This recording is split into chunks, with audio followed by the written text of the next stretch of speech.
Super quick tutorial on how to implement Flexbox using HTML and CSS. So what the end result will be is that these three boxes will align left to right in the order box 1, box 2, box 3. What we're going to do is just create a wrapper. Now this is the pink div here, and we'll get these three boxes to sit inside from left to right, super quick.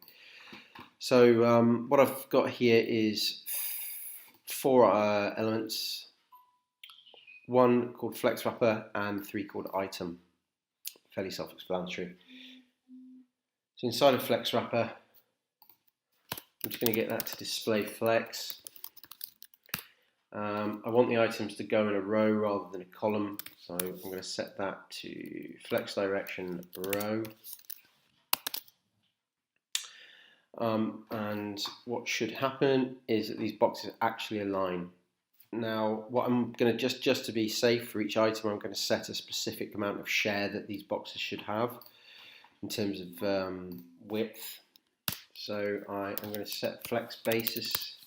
It's going to start at 0, size of the element, and then I'm going to get it to grow each of the three items.